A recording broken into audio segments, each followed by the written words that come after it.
All right, so what we want to look at here is actually solving some problems with vector operations. And the idea here is, we're kind of applying trig with vectors. I know we're working in 2 dimensions here. Similar things would apply in 3 dimensions. All right, but what we have here is a situation where we have multiple things acting on each other. And this first part of this problem is very similar to problems that we've done before. So we're going to go through this relatively quickly here. Let's read the problem and go through it. The concept here is not terribly difficult. It's just a matter of practicing it. Okay? So we need to get some more practice. So here what we have is, it says in still water, Jacques can swim at 1.5 meters per second.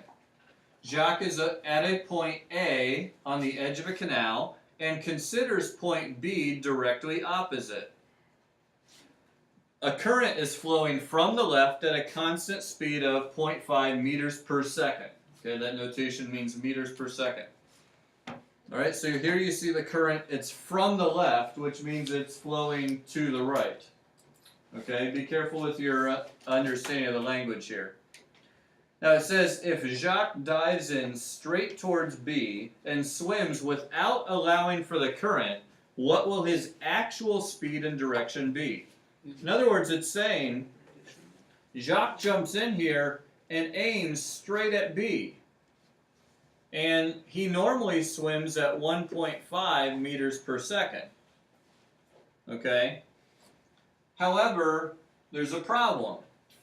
And that is that the water is not still here. The water is pushing him off target. So if he doesn't do anything to adjust, he's obviously not going to hit his target. Okay? So what we have here, we're going to call this vector here, we're going to call that vector S for his swimming vector.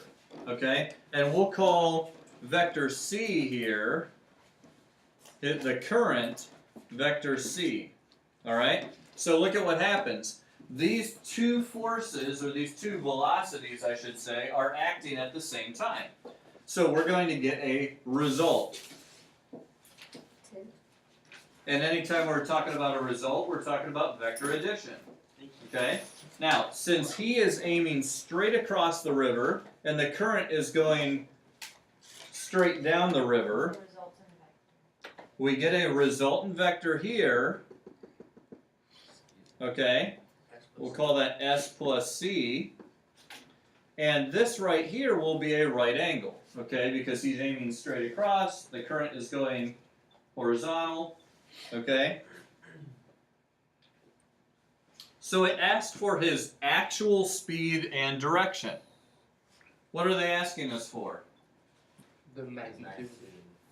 The magnitude of that result and what direction that result is going to be. Okay? Now, this direction doesn't have to be a direction angle. We can make it relative to where he's trying to go. And that would probably be a more useful thing in this case. All right? So what we're going to do, the actual speed is going to be the magnitude of his swimming vector plus the current vector. The direction we're going to do as an angle that the current changes his path at. Okay? So this direction, we'll call it theta. Theta is going to be an angle so many degrees east of due north. Okay, if we're looking at this, he's aiming due north. It's going to push him to the east, push him to the right. Okay, so let's talk about how we would solve this. Okay, we know the current has a magnitude of 0.5 meters per second. So first of all, how would we find the magnitude or his actual speed? Square root of 0.5 plus. Yeah, Pythagorean theorem, what you're describing, okay? So this squared is going to equal the 1.5 squared plus the 0.5 squared. Okay? Scooch that down. Okay, so the magnitude of S plus C, this is 2.25. This is 0.25. Okay?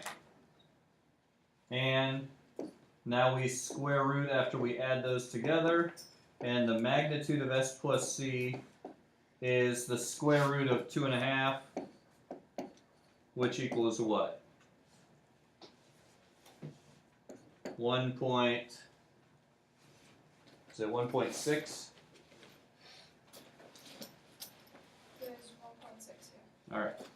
5.8. 1.658. All right, so we'll do 1.66 meters per second. Okay? So that's how fast he's actually going to be moving through the water. Okay? So that's how fast he's going in this wrong direction. Who's going faster? I got Okay. 1.5. Yes. Yeah, it's He's one- going faster because he's not fighting the water at all. It's pushing him. He's going faster, but he's The wrong not direction. going the right direction. So he's still approaching the side that point B is on at a rate of 1.5 meters per second, but his actual movement through the water is at 1.66 meters per second. I think it's 1.58. 1.58? Yeah. Okay, we hit something wrong. Yeah. Alright, so 1.58 meters per second.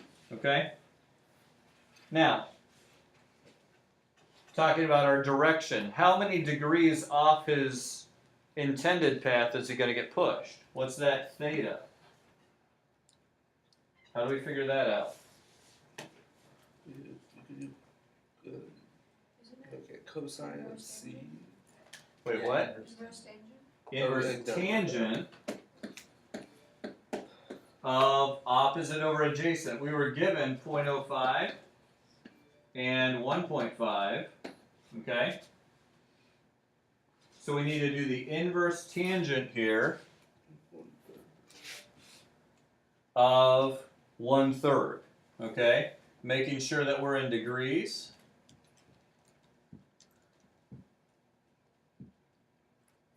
So we're doing the inverse tangent of 1/3. Don't put 0.3 in there. Do 1/3. And we get 18.43 degrees. Okay?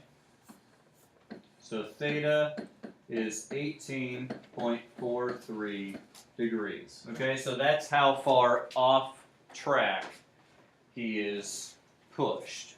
Okay? Now, here's the thing. The second part of this problem here is, okay, well, he figures out before he actually jumps in the water that it's going to push him off of his intended path.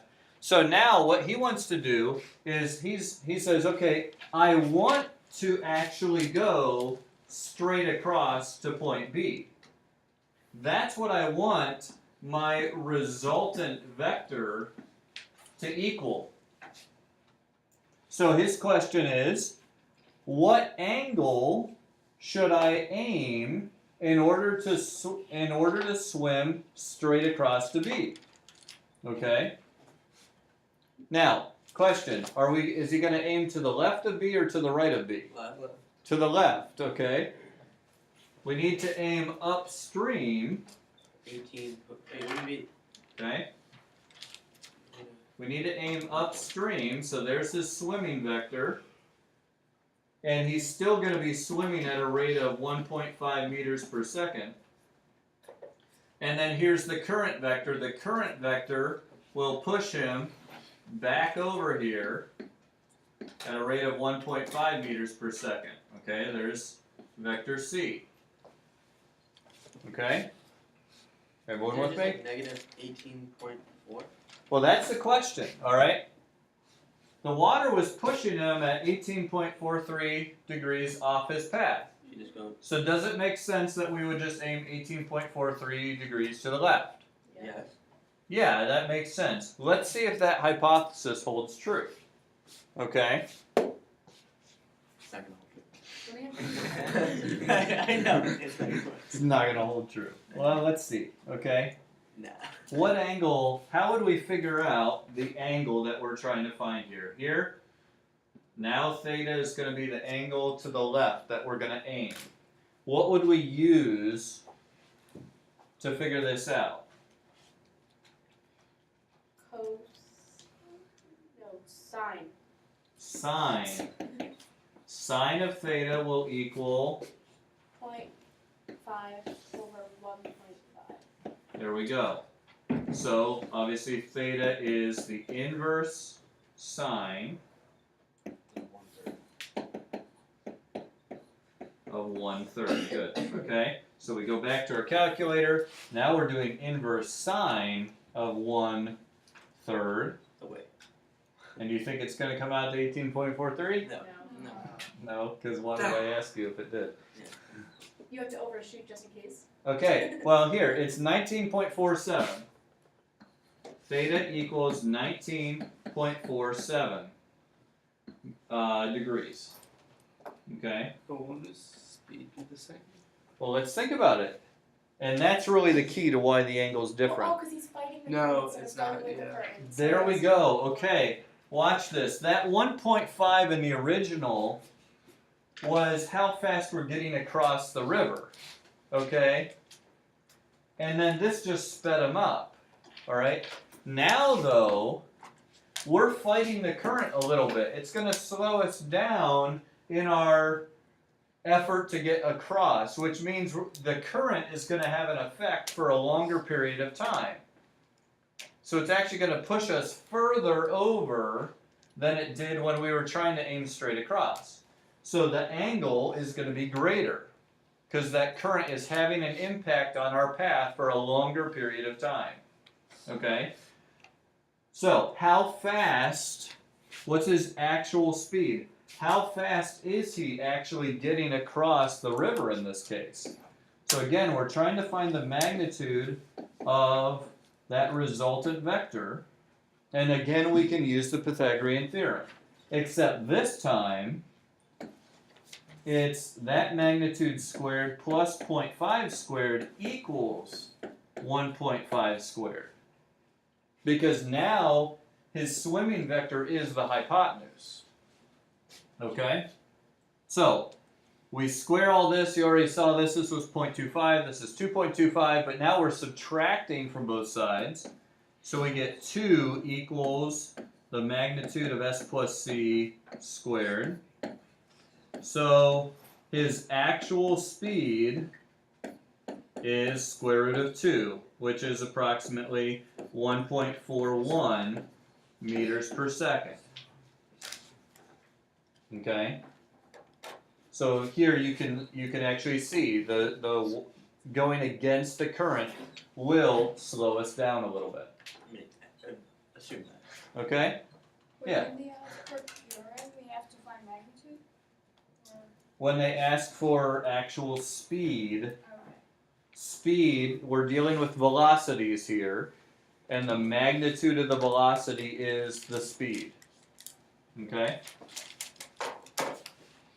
So, like I said, this is not something that's terribly difficult to remember.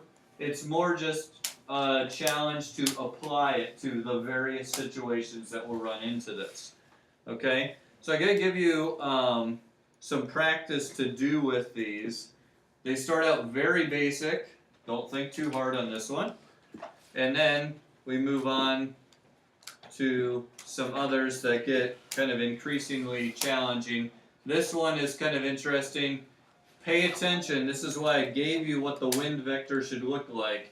Pay attention to the fact that the wind is blowing from the northeast, which means it's blowing towards the southwest. Okay? So, there you have some stuff to practice. We can get started on that.